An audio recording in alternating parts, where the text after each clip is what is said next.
Welcome back. In this section, we're going to start talking about another kind of operation on functions, function composition. To begin with, I want to start with this example where we have a function that gives us the weight in grams for salt as a function of V, the volume of salt.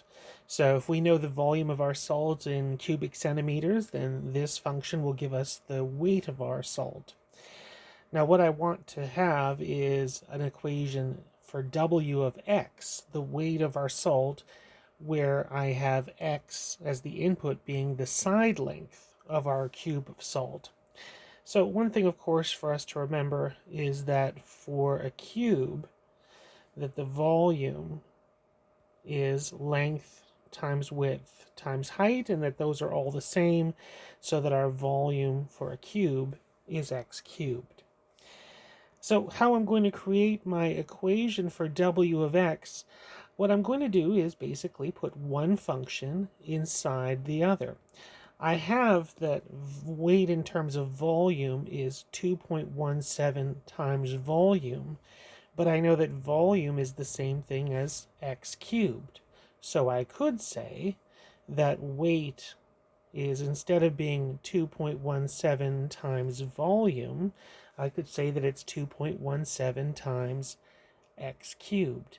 And in that case, what I would have would be, instead of weight as a function of volume, I would now have weight as a function of x.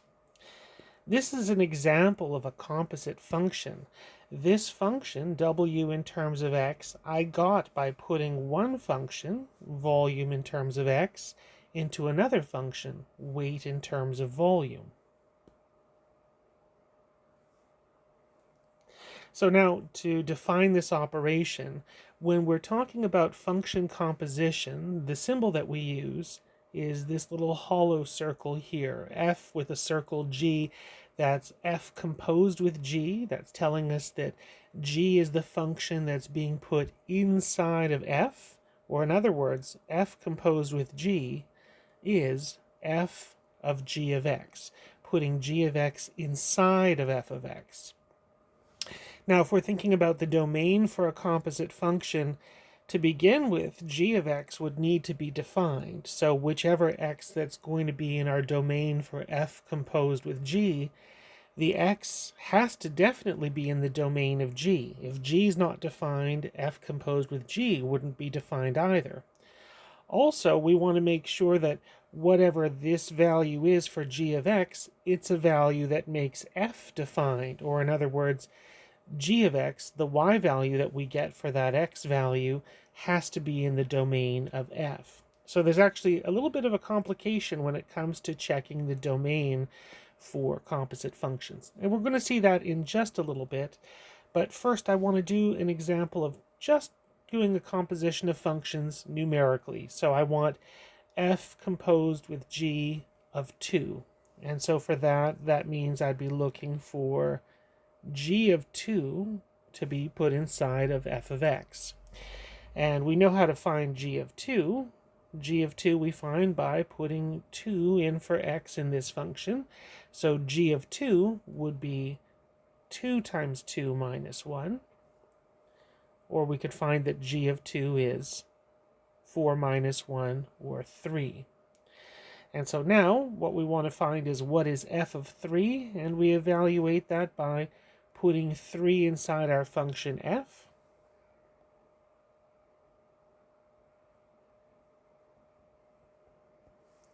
And I get 9 plus 9, or 18. So essentially what's happening here is, if we're thinking in terms of function mapping, the function g takes the value of 2 and maps it to the value of 3. That's what our function g does. And f takes that value of 3 and maps it to a y value of 18. So that's what our function f does. And so f composed with g takes that value of 2 and gives you as the output the value of 18.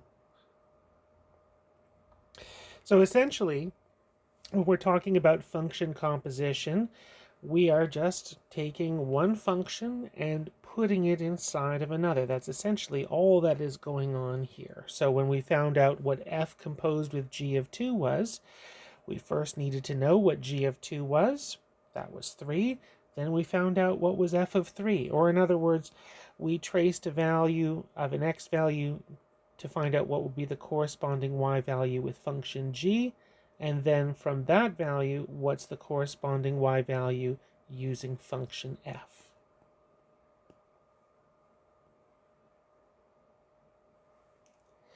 Okay, so now we've got two functions. One of them, f of x, is a nice little polynomial, x squared minus 4, and g of x, that's our square rooting function.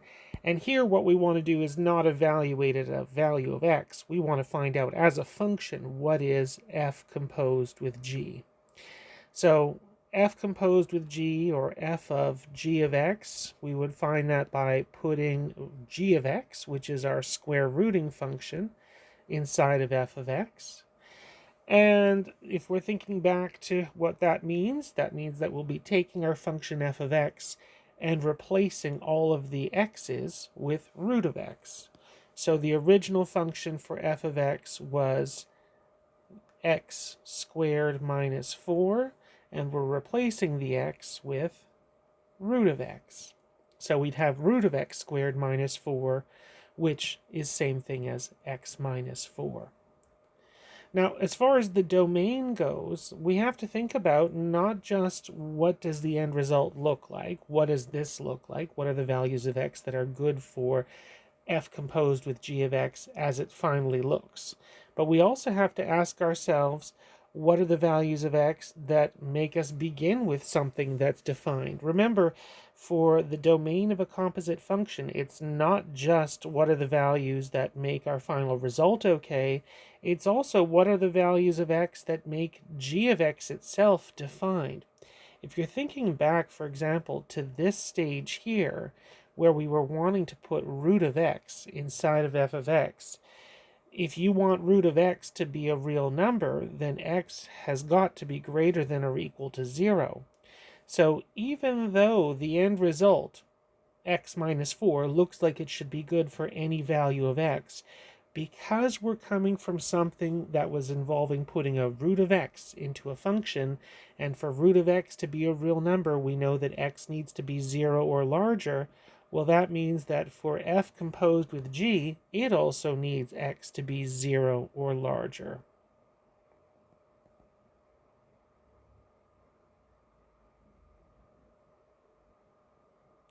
So my domain in set notation, I could say it's the set of all x such that x is greater than 0, or greater than or equal to 0 rather, or I could give it an interval notation, the interval from 0 to the far right, including the 0, so square brackets around the 0. Okay, so now for part B, we want g composed with f, so that's putting f of x inside of g, or in other words, putting x squared minus 4 inside of g. Just thinking ahead to the domain right now, there are no values of x that make f of x undefined, so nothing from this stage is going to be excluded from our domain. So now let's look at what g of x squared minus 4 is and see if there's anything that will need to be excluded from the domain with that. G of x was the square rooting function, square root of x, and here we're replacing the x with x squared minus 4. So g of x squared minus 4 is really just root of x squared minus 4. Nothing really fancy to say about that, and it can't be simplified any further.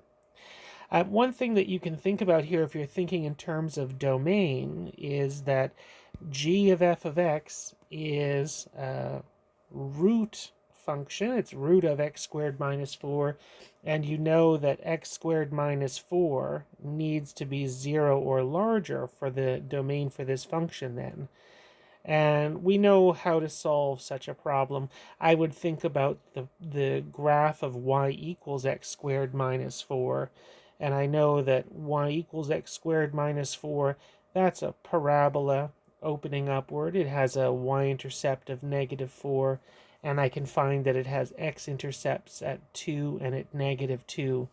So where is it greater than or equal to 0? Well, those would be the values that are -2 and larger, or the values that are -2 and smaller. So for our domain for this function, we would say that the domain is all the values from the far left up to -2, including it, together with all the values from +2 to the far right, including the +2. So this is an example of composition of functions, looking at it in both directions, f composed with g as well as g composed with f. A couple of things just to notice about this. There's the obvious part, which is that f composed with g got you one function, and that g composed with f got you a different function. And that's in general true, that f composed with g and g composed with f, that they will not be the same function. The other part to notice here is that not only are the functions different, their domains are different. F composed with g, the domain was anything not negative. G composed with f, the domain was everything except for the stuff between -2 and 2. So not only do we have for composite functions that the order matters, the order also will have an impact on the graph. The order will also have an impact on the domain of the function f composed with g as well as g composed with f. So not only will they not be the same, they usually will also not have the same domain. Again, if we're thinking about composition of functions as one function being put inside of another, then for f composed with g, g is the inside function and f is the outside function. But also, if we're thinking in terms of functions, we could think of them as what they're doing to the input values and what order they're doing them in. So for example, this function here, a of x is square root of x plus 1. We can actually think of that as doing things to the input value of x. So for example, if we're thinking about taking any value of x and putting it into this function, if I were to ask you to calculate what is root of whatever the number is plus 1, you'd first figure out what the inside is. What is x plus 1 as a number? And then once you knew what that is, you could then take square root. So if you're thinking about what a of x does, it does two things. The first thing that it does is it adds 1 to whatever the input is. And then the second thing that it does is it square roots whatever that result is. So if we're thinking about rewriting a of x as two functions composed with each other, you could say, well, a of x is f composed with g, where g, the inside function, does the first operation, adding 1, and f of x, the thing that gets done next, the outside function, does the second operation, the square rooting. And we can confirm here, if you want, that f composed with g does indeed give you your original function, a of x. F composed with g, that would be f of g of x. That would be f of x plus 1. That would be replacing the x with x plus 1 in my function f. And yes, indeed, that does give me my function a of x. So this idea of not just composition of functions, but decomposition of functions, being able to take a function and rewrite it as one function composed with another. And again, it really boils down to thinking about a function as doing something to the input values and thinking what order do they do them in. So whatever is being done first to our input value, that's being taken care of by our inside function, and whatever is done next, that's taken care of by the outside function.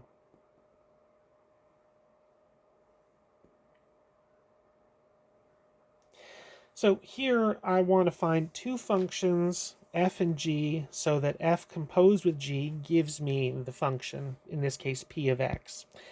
So I'm going to start off by first thinking, what are the operations that P is doing? What is it doing to the input values? So again, if you're imagining, if I gave you a value for x and said, could you please calculate what is x minus 1 to the 4 plus 2? The first thing that you would need to do would be, you'd have to figure out what is this x minus 1. You would have to deal with the subtracting 1 first. Then once you've figured out the inside of that bracket, you would then have to deal with the power of 4. Now what do you get when you raise that x minus 1 to the power of 4? Then once you know what this term is, you can finally figure out what p of x has a value by adding 2. The last thing that you would need to do would be to add 2. So here there's not just 2 things that p of x does, there's 3 things that it does. So this means actually we've got a couple of ways that we could answer this question.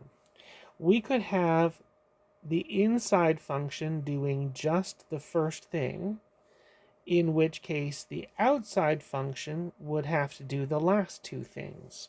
So I could say that g of x is my inside function, would be the function that does the first part, the subtracting 1, and f of x, that should be my function that does the next 2 operations, taking my input and raising it to the power of 4, and then adding 2 to it. And you can confirm, and I'll let you do this as an exercise on your own, you can confirm that f composed with g with these 2 functions does give you p of x. F composed with g would indeed give you that original function. Now, another option, of course, would be that you could have g not doing just the first operation, but the first 2 operations. And that means f would be dealing with the last operation. So I could also have, as another answer to this question, I could say, well, g of x will deal with the subtracting 1 from the input, and then raising all of that to the power of 4. And so f of x only has to do that last operation where it takes whatever its input is and adds 2 to it. And again, you should be able to confirm that f composed with g with these 2 functions also gives you your original function p of x back.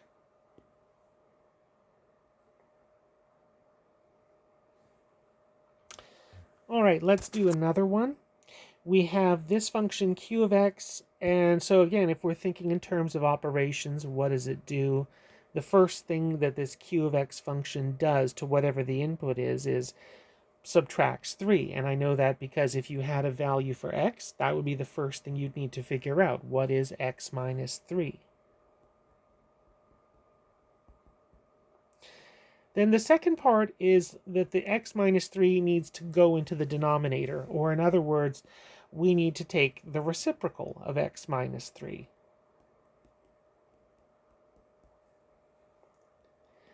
And not just that, once we've taken the reciprocal, we don't want the numerator to be 1, we want the numerator to be 4, and that would happen if we multiplied that fraction by 4. And so again, there's 3 things that f is doing, or sorry, there's 3 things that this function q is doing, rather. So when I split them up into g and f, g being my inside function and f being my outside function, I could, again, split it in 2 different ways. I could have g of x being the function that subtracts 3, and then that f of x would be the function that takes the reciprocal of whatever the input is and then multiplies by 4. And that's, again, you can check to see that f composed with g will give you that function q of x. Or I could have g of x taking care of the first 2 operations and f of x taking care of the last operation. G of x could be the function that subtracts 3 and takes the reciprocal of that. And f of x is the function that just takes the input and multiplies by 4. And again, f composed with g gives you that function q of x. I will also say here that this is not the only two answers that you could give. In fact, there are lots of different ways that you could rewrite q of x as a composition of functions. These are maybe the more obvious ones, the ones that are actually just taking into account what are the visually obvious operations that are going on in that function q of x. You could certainly come up with more complicated functions if you wanted to for f and g, where when you compose them with each other, they give you q of x. But you'll notice that the things that are making up g of x and f of x here, minus 3 reciprocals multiplying by 4, those are the same sorts of things that we see going on in q of x. So that's why I say that these two possible answers are maybe the more straightforward ones, the more obvious ones. But again, for this problem, there technically are infinitely many things that you could give as answers. Not all of them will be correct, but there are infinitely many correct answers to this question.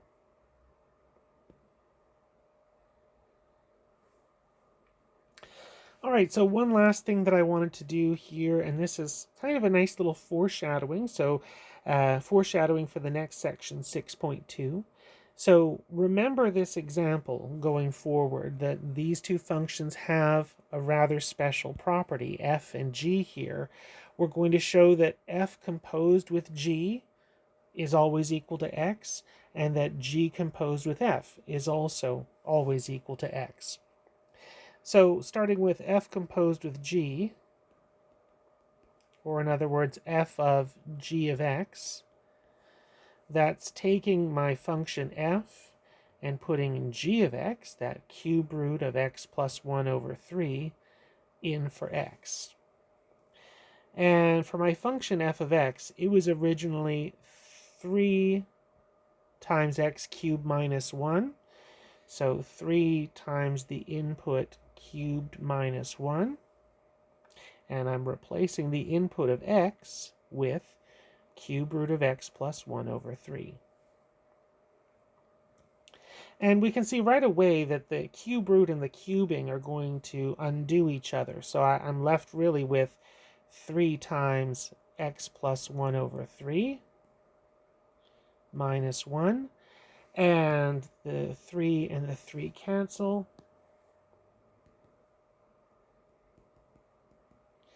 And x plus 1 minus 1 is really just the same thing as x. So what this is telling us is that whatever we have as the input for g of x, we get that same number as the output for f composed with g. So, for example, if you were to put a 5 in for x and find out what is f composed with g of 5, the answer would be 5. So in a sense, these functions are undoing each other. And again, that's foreshadowing for the next section, 6.2. So we've looked at f composed with g. I just want to do g composed with f.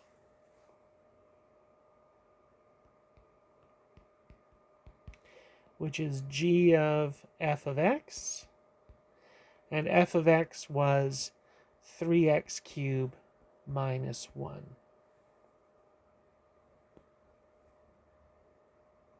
And so what I'm going to do again is put f of x into g of x. My original function g of x was cube root of x plus 1 over 3, and we're replacing the x with f of x, which is 3x cubed minus 1. And some things are going to clean up fairly quickly here.